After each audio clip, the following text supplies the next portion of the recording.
آپ نے ان کی امان لی تھی. آپ کو معلوم ہے کہ عربوں کے ہاں اس طرح کہیں داخل نہیں ہو سکتے کسی کے قبیلے میں یا کسی جگہ پر.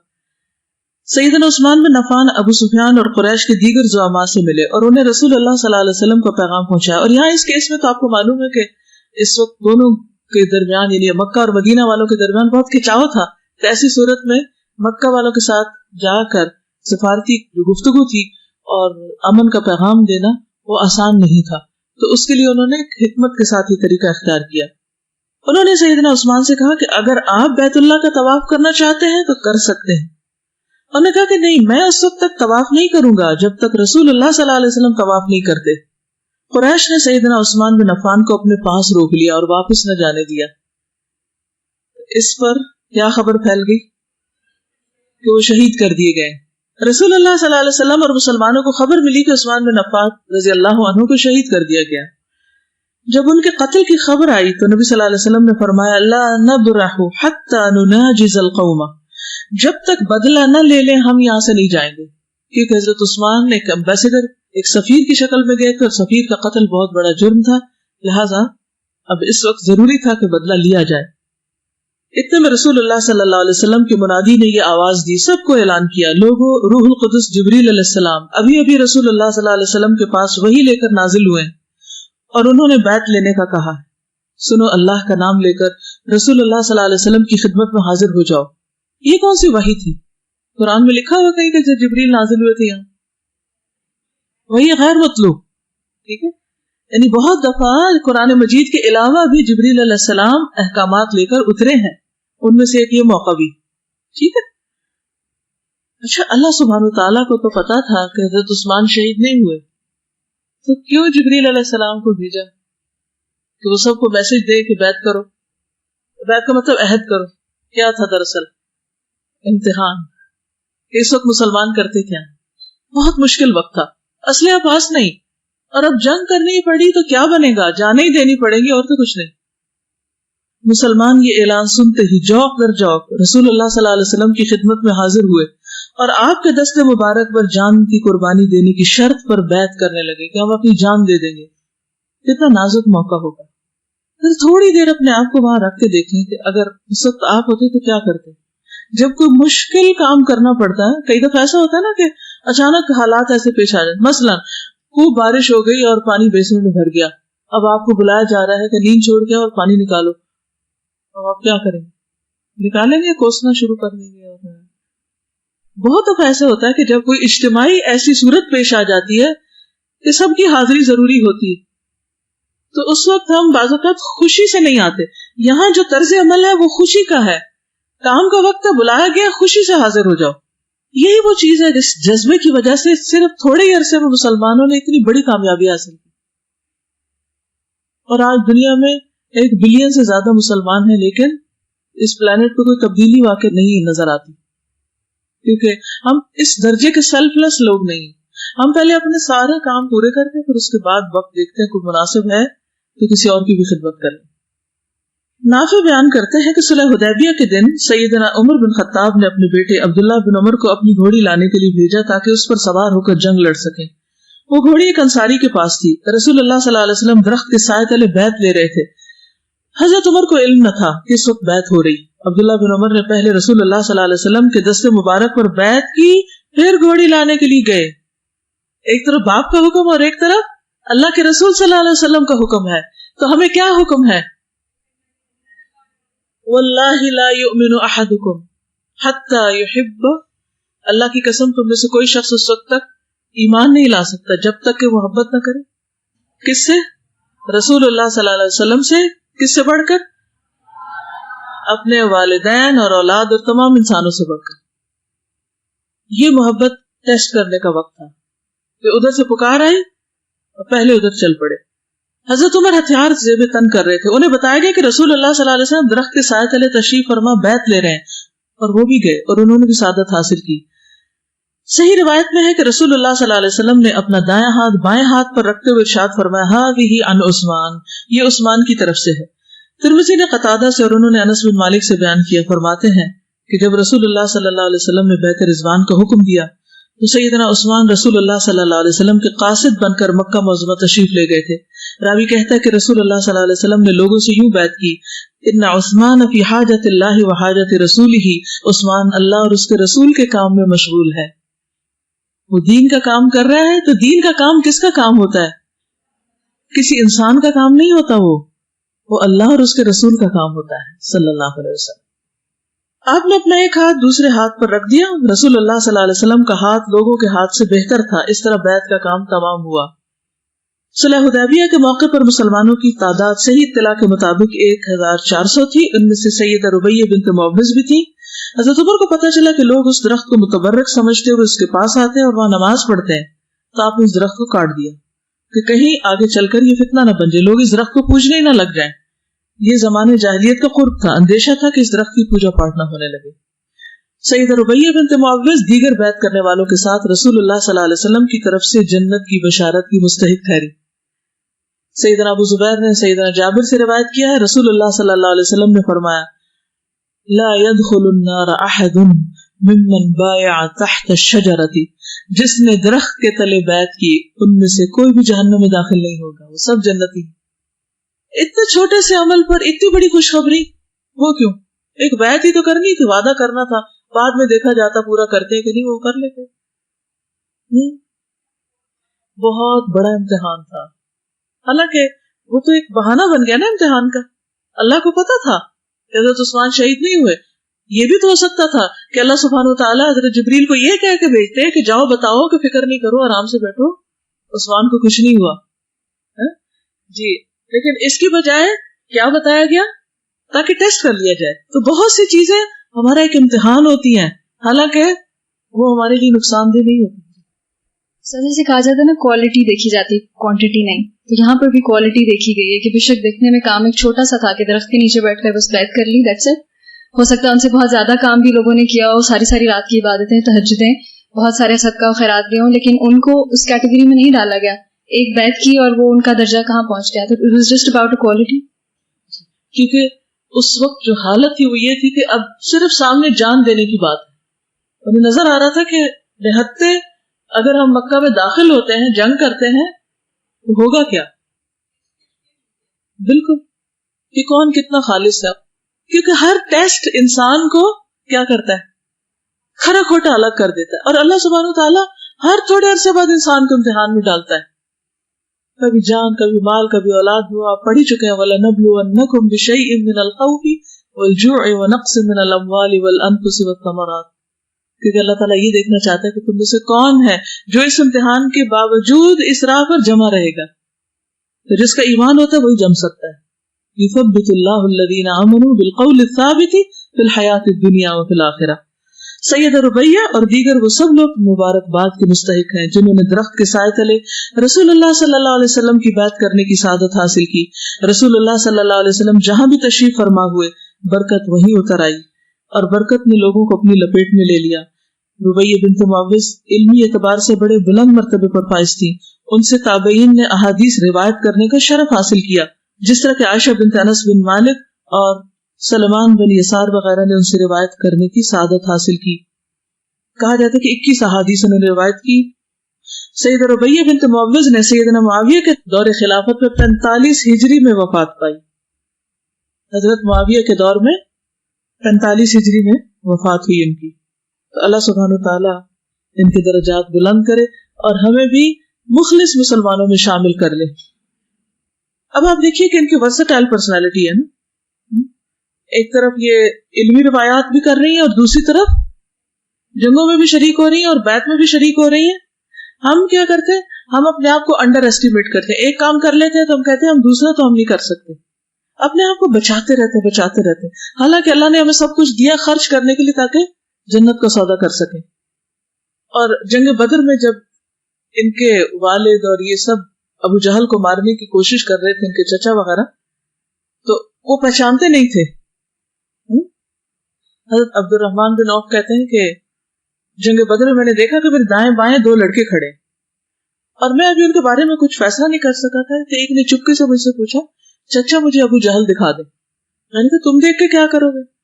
اس نے کہا میں نے اللہ تعالیٰ کے سامنے یہ عہد کیا ہے کہ اگر میں نے اسے دیکھ لیا تو یا اسے قتل کر کے رہوں گا یا خود اپنی جان دے دوں گا. سوچئے، ایک کلیئر ویژن اور مقصد ہے. آپ میں سے جو لوگ نئے نئے قرآن پڑھنے کی طرف آئے ہیں وہ سب سوچے کہ کیوں پڑھنے آئے, پڑھ کے کیا کریں گے, کیا اچیو کرنا ہے. جب تک ہمیں یہ نہیں پتا ہوتا کہ ہم یہ کام کیوں کریں, مثلا میں نے شروع میں پوچھا نا ہم کیوں سیرت صحابیات پڑھیں, تو جب ہمیں یہ پتا ہی نہیں کہ ہم کیوں پڑھ رہے ہیں تو ہم بس پڑھ کے اٹھ جائیں گے اور اس میں سے کوئی چیز اپنی زندگی کے لیے نہیں لیں گے. تو آج آپ اپنی ڈائریوں میں کوئی ایک چیز اس وقت ابھی لکھیے جو آپ نے حضرت ربیہ کی زندگی سے اپنے لیے اخذ کی. تو آپ کیا کریں گی؟ حضرت عبد الرحمن بن عوف کہتے ہیں کہ میں نے دیکھا کہ میرے بتاتے ہی وہ دونوں باز کی طرح اس پہ جھپٹ پڑے ابو جہل پہ اور مار گرایا. یہ دونوں افرا کے بیٹے تھے, یہ بخاری کی روایت ہے. اور پھر حضرت عبداللہ بن مسعود نے اس کی داڑھی پکڑی تھی, 2-3 نے مل کر پھر اس کو ختم کیا. ان کی فیو حدیث میں آپ کو سناتی ہوں کہ انہوں نے کیا روایت کیا ہے. حضرت ربیہ جو ہے وہ بحیثیت ماں ایک بہت اچھی خاتون تھی. ان کا ایک پہلو یہ بھی ہے, ربیہ کہتی ہیں کہ نبی صلی اللہ علیہ وسلم نے عاشورہ کی صبح انصار کے ہاں کہلا بھیجا کہ جس نے روزہ رکھا وہ اپنا روزہ پورا کرے, اور جس نے صبح سے افطار کیا وہ باقی دن پورا کرے. اگر صبح سے نہیں رکھا تو اب سے رکھ لے. عاشورہ کا دن کون سا ہوتا ہے؟ 10 محرم کا. پھر اس کے بعد ہم روزہ رکھا کرتے تھے اور اللہ کی توفیق سے اپنے چھوٹے بچوں کو بھی روزہ رکھواتے تھے. ہم مسجد کو جاتے اور بچوں کے لیے اون کی گڑیاں بناتے تھے, اون کی گڑیاں وول کی. پھر جب کوئی رونے لگتا تو اس کو وہی کھیلنے کو دے دیتے یہاں تک کہ افطار کا وقت آ جاتا. چھوٹے چھوٹے بچوں کی پریکٹس کراتے تھے روزہ رکھنے کی. تو حضرت ربیہ انہی میں سے تھی. پھر ان کی علمی زندگی میں آپ دیکھیے کہ انہوں نے کس طرح نبی صلی اللہ علیہ وسلم کے وضو کی کیفیت کو دیکھا. وہ کہتی ہے کہ نبی صلی اللہ علیہ وسلم ہر جانب سے بالوں کی لٹوں کے رخ پر ہاتھ پھیرتے تھے اور آپ بالوں کو ان کی حیت سے حرکت نہ دیتے تھے. یوں نہیں کرتے تھے مسح میں, بلکہ یعنی پورے بالوں کو آپ نے مسح کیا. ربیہ کہتی ہے کہ میں نے رسول اللہ صلی اللہ علیہ وسلم کو وضو کرتے ہوئے دیکھا, آپ نے مسح کیا سر پر آگے اور پیچھے اور کن پٹیوں پر اور کانوں پر ایک مرتبہ, 3 دفعہ نہیں مسح کرنا ہوتا کانوں پر, ٹھیک ہے. اور آپ نے انگلیوں کو کانوں کے سوراخ میں داخل کیا ادھر اندر. اور پھر ربیہ یہ بیان کرتی ہے کہ آپ 3 بار اپنے آزاد ہوا کرتے تھے. پھر اسی طرح جو کچھ انہوں نے سیکھا آگے روایت بھی کیا. ربیہ کہتی ہے کہ جب لوگ میت کی نماز جنازہ پڑھتے اور اس کی تعریف کرتے تو اللہ تعالیٰ فرماتا ہے میں نے ان نیکیوں کی بنا پر اپنے بندوں کی شہادت کو نافذ کر دیا جن کو وہ جانتے ہیں, اور برائیوں کو معاف کر دیا جن کو وہ نہیں جانتے. یہ بھی حضرت ربیہ کی حدیث ہے جو انہوں نے نبی صلی اللہ علیہ وسلم سے سنی کہ جب کوئی فوت ہو جاتا ہے اور لوگ اس میت کی تعریفیں کرتے ہیں تو وہ تعریفیں اس کے نام اعمال میں لکھ دی جاتی ہیں, اور برائیاں جو لوگوں کو پتہ نہیں ان کو چھپا دیا جاتا ہے, معاف کر دیا جاتا ہے. پھر اسی طرح لوگ ان کے پاس آتے اور ان سے سیکھتے. بہرحال صحابیات وہ خواتین ہیں کہ جنہوں نے اپنی زندگیاں اللہ سبحانہ وتعالی اور اس کے رسول صلی اللہ علیہ وسلم کی اطاعت اور محبت کے ساتھ عمل کرتے ہوئے گزاری. عملی میدان میں اتری, صرف باتیں نہیں کی, صرف پڑھتی پڑھاتے نہیں رہی بلکہ جو پڑھا اس پر عمل بھی کیا. اوکے, جزاکم اللہ خیرا. سبحانک اللہم و بحمدک اشہد ان لا الہ الا انت استغفرک و اتوب الیک. السلام علیکم و رحمۃ اللہ وبرکاتہ.